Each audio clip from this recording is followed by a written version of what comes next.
Gaps ಇದೆ, ಏನು ತೊಂದರೆ ಬರ್ತಾ ಇದೆ ಅಂತ ಚೆಕ್ ಮಾಡ್ತಿರ್ತೀವಿ. ಅದೇ ಸಮಯದಲ್ಲಿ ಪ್ರತಿಯೊಂದು ಸಿಬ್ಬಂದಿಗೂ ಯಾವ ಬೀಟ್ ಇದೆ, ಅವ್ರ ಬೀಟದಲ್ಲಿ ಏನೇನು ಸಮಸ್ಯೆ ಇದೆ, ಕಾನೂನು ವ್ಯವಸ್ಥೆ ಇರ್ಬೋದು, ಕ್ರೈಮ್ ಇರ್ಬೋದು, ಅಂಥದ್ದೆಲ್ಲ ತಿಳ್ಕೊತಾ ಇದ್ದೀವಿ. ಅದೇ ಜೊತೆಗೆ ಮನೆ ಪೊಲೀಸ್ ಮುಖ್ಯತ್ವ ಕೊಡಬೇಕು ಅಂತ ಒಂದು ASI PSI ಅವರು ಕೂಡ ಅದ್ರ ಬಗ್ಗೆ ನಮಗೆ ಅಧಿಕಾರಿ ಮಾಡಬೇಕು ಅಂತ ಸ್ಟ್ರೆಸ್ ಮಾಡ್ತೀವಿ. ತಾವು ಏನು ವಿಶೇಷವಾಗಿ ಏನಾದ್ರು ಹೊಸದಾಗಿ ಏನಾದರೂ ಯೋಜನೆ ರೂಪಿಸಿದ್ದು ಏನಾದರೂ ಇದೆಯಾ?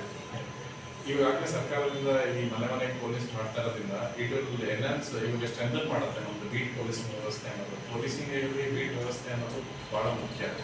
ಇವಾಗ ಪ್ರತಿಯೊಂದು ಬೀಟಲ್ಲೂ ಒಂದು ಸಿಬ್ಬಂದಿ ಆ ಜಾಗಕ್ಕೆ ಒಂದು SP ಇದ್ದಾಗೆ, ಸೊ ಅವರು ನೇರ ಸಂಪರ್ಕ ಪ್ರತಿಯೊಂದು ಮನೆಯವರಿಗೆ ಇದ್ದೇ ಇರುತ್ತೆ. ಸೊ ನೇರ ಸಂಪರ್ಕ ಇರೋದ್ರಿಂದ ಏನಾಗುತ್ತೆ ಅಂದರೆ ಯಾವುದೇ ಸಮಸ್ಯೆ ಇರೋ ಸಮಯದಲ್ಲಿ ಬೀಟ್ ಸಿಬ್ಬಂದಿಗೆ ಅವರು ಜನಸ್ನೇಹಿ ಪೊಲೀಸ್ ಬರೋದ್ರಿಂದ ಅವರು ಮಾಹಿತಿಯನ್ನು ಕೂಡ ನೀಡಬಹುದು. ಅವ್ರಿಗೆ ಏನು ಸವಾಲುಗಳಿದೆ, ಕಂಪ್ಲೇಂಟ್ಸ್ ಇದೆ ಕೂಡ ನೀಡಬಹುದು ಅವಕಾಶ ಆಗುತ್ತೆ.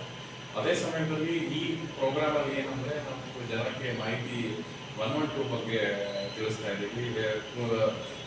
ತುರ್ತು ಸಂದರ್ಭಗಳಲ್ಲಿ 112 ಕರೆ ಮಾಡಿದ್ದಾರೆ, ಅವಾಗ ನಮ್ದು ವೆಹಿಕಲ್ ಬರುತ್ತೆ. ಅದೇ ಜೊತೆಗೆ ಸೈಬರ್ ಕ್ರೈಮ್ ಅಪರಾಧಗಳು ಜಾಸ್ತಿ ಆಗ್ತಾ ಇರೋದಿಲ್ಲ. ಫಸ್ಟ್ ಇನಿಷಿಯಲಿ ನಮಗೆಲ್ಲ ಇದ್ದಿದ್ದ ಮಾಹಿತಿ ಏನಂದರೆ ಸೈಬರ್ ಕ್ರೈಮ್ ಪ್ರಕರಣಗಳು ಬರೀ ನಗರಗಳಲ್ಲಿ ಮಾತ್ರ ನಡೀತಾ ಇರುತ್ತೆ, ಹಳ್ಳಿಗಳಲ್ಲಿ ಇಲ್ಲ ಅಂತ.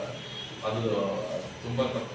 ಅಂದರೆ ಅದನ್ನೇನು ಹೇಳ್ಬೋದು ಅಂದರೆ ಇವಾಗ ಮೊಬೈಲ್ ಕನೆಕ್ಟಿವಿಟಿ ಮತ್ತು ಇಂಟರ್ನೆಟ್ ಎಲ್ಲ ಕಡೆ ಬಂದಿರೋದ್ರಿಂದ ಮತ್ತು ಏನಾಗ್ತಾ ಇದೆ ಅಂದರೆ ಹಳ್ಳಿಗಳಲ್ಲಿ ಕೂಡ ಸೈಬರ್ ಕ್ರೈಮ್ಗೆ ಅವರು ಅದಕ್ಕೆ ಒಂದು ವಿಕ್ಟಿಮ್ ಆಗ್ತಾ ಇದ್ದಾರೆ.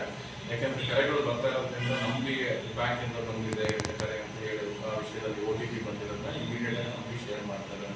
ಸೊ ಇದ್ರ ಬಗ್ಗೆ ನಾವು ಹೆಚ್ಚು ಅವೇರ್ನೆಸ್ ಮಾಡೋದ್ರಿಂದನೇ ಇದನ್ನು ತಡೆಗಟ್ಟಬಹುದು ಅಂತ ನಾವು ಅದ್ರ ಬಗ್ಗೆ ಕೂಡ 1930 ಮತ್ತು ಅವೇರ್ನೆಸ್ ಪ್ರೋಗ್ರಾಮ್ ಮಾಡ್ತಾ ಇದ್ದೀವಿ. ಇದೇ ಸಂದರ್ಭದಲ್ಲಿ ಕೂಡ ಅದೇ ಬೀಟ್ಗಳಲ್ಲಿ ವಾಟ್ಸಪ್ ಗ್ರೂಪ್ ಮಾಡಿದ್ವಿ. ಬೀಟ್ ವಾಟ್ಸಪ್ ಗ್ರೂಪಲ್ಲಿ ನಮ್ಮದು ಕಾರವಾರ ಸೋಷಿಯಲ್ ಮೀಡಿಯಾ ಸೆಲ್ ಕಡೆಯಿಂದ ಕೂಡ ನಾವು ವಿಡಿಯೋಸ್ ಮಾಡಿ ಇದ್ರ ಬಗ್ಗೆ ನಾವು ಜಾಗೃತಿ ಮೂಡಿಸ್ತಾ ಇದ್ದೀವಿ.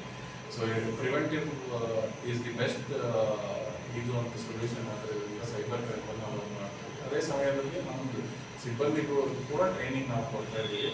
ಸೈಬರ್ ಕ್ರೈಮ್ ಕೇಸಸ್ನ ಹೆಂಗೆ ಹ್ಯಾಂಡಲ್ ಮಾಡೋದು, ಅದನ್ನ ಹೆಂಗೆ ಇನ್ವೆಸ್ಟಿಗೇಟ್ ಮಾಡೋದು ಅಂತ. ಸೊ ನಮ್ಮದು ಪೊಲೀಸಿಂಗ್ ಇನ್ಫ್ರಾಸ್ಟ್ರಕ್ಚರ್ನ ಸ್ಟ್ರೆಂಥನ್ ಮಾಡೋದ್ರಿಂದ ನಾವು ಜನಕ್ಕೆ ಸೇವೆ ಮಾಡೋದು ನಮಗೆ ಒಳ್ಳೆಯ ಔಟ್ಕಮ್ ಬರುತ್ತೆ ಅಂತ ನಾವು ಇದ್ದೀವಿ.